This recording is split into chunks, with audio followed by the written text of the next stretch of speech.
West Asia remains on the edge. It sounds like a cliche given how many times we've said this over the past few months, but that doesn't take away from the severity of the situation. A major escalation appears more likely now than it did in the past 1 year. Today, Hezbollah tried to target the Mossad. That's Israel's intelligence agency. Hezbollah fired a ballistic missile towards Tel Aviv. Sirens rang across the city. Take a look at this.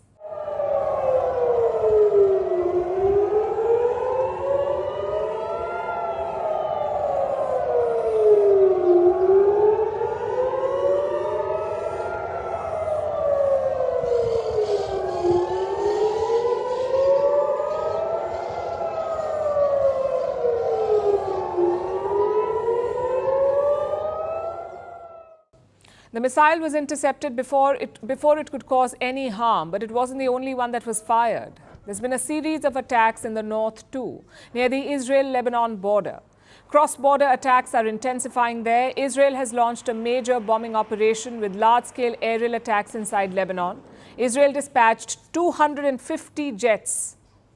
They dropped at least 2,000 munitions on 1,600 targets in Lebanon. 1,600 targets. These attacks were carried out in 4 waves. Israeli Prime Minister Benjamin Netanyahu says they've struck Hezbollah infrastructure, including targets in the Lebanese capital Beirut, South Beirut to be precise, which is a Hezbollah stronghold. One of its commanders was killed in the strikes. Hezbollah confirmed the death today of one of their commanders.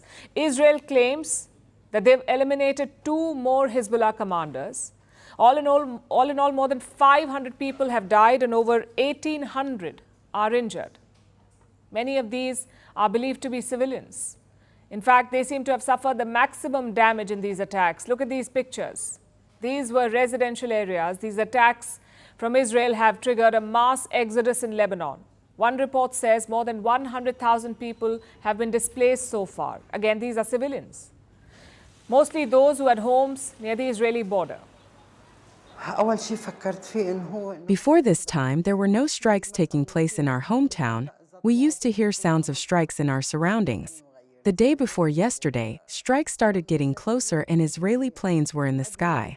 For sure, we were scared bit by bit. It reached the fields outside the village and inside it. Of course, we could not stay. Everyone is scared. We carried ourselves, packed our clothes, and we left. A new phase of war has begun. Israel's defense minister made this statement last week. In fact, Hezbollah chief Hassan Nasrallah used the same words, a new phase of war. And that's what it is, really. Though it's not clear how far Israel plans to take it. Will Netanyahu launch a ground offensive in Lebanon? Israeli media says the IDF is preparing for one. The IDF is the Israeli Defense Force. Reports say that they had a meeting attended by Israel's defense minister Yoav Gallant and a team of soldiers. Apparently, these are the soldiers who are preparing for the ground offensive. Now, Israel has not confirmed this report, but more importantly, they haven't denied it. So a ground offensive is not off the table. And that makes the situation even more serious. On the other side, Hezbollah is launching retaliatory attacks. It continues to fire missiles into Israel. During the past few hours, Safed and its periphery a heavy barrage of tens of items. Unfortunately, we had a direct hit to one of the homes in one of the neighborhoods of the city of Safed. Luckily, the family is currently staying out of the country, so this event caused no casualties. Over the past 24 hours, we have seen hits in houses where the residents stayed in safe areas, especially safe rooms, and were spared. The global community is ringing alarm bells. Several world leaders are in New York to attend the United Nations General Assembly. Antonio Guterres has issued a strong statement. He is the Secretary General of the UN. He said tensions in West Asia have become, and I'm quoting, a non-stop nightmare, which could take the entire region down, and Lebanon could become another Gaza. Look no further than Lebanon. We should all be alarmed by the escalation. Lebanon is at the brink. The people of Lebanon, the people of Israel, and the people of the world cannot afford Lebanon to become another Gaza.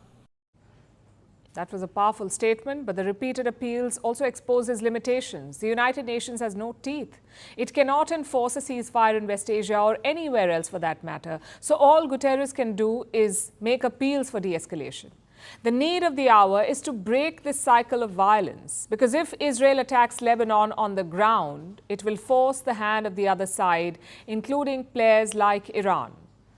Iran, as you would know, is the key sponsor of Hezbollah. It funds this organization. It trains its fighters. For the moment, Iran is calling for a ceasefire. But if Israel launches a ground offensive, it will leave Iran with no choice, really. Tehran will have to respond in kind. Naturally blind Israeli state terrorism over the past few days in Lebanon, followed by a massive aggression with thousands of victims, cannot go unanswered. The responsibility for all consequences will be borne by those governments who have thwarted all global efforts to end this horrific catastrophe and have the audacity to call themselves champions of human rights. Iran could be gearing up for an escalation. Reports say it has sought help from Russia. The two sides held secret talks. Iran wants cruise missiles from Russia. It wants to ship these missiles to the Houthis in Yemen. The Houthis are another proxy group of Tehran. So if Israel escalates, Iran could ask the Houthis to mobilize, possibly in the Red Sea. Whichever way you look at it, the picture looks alarming. West Asia is on the edge of a precipice.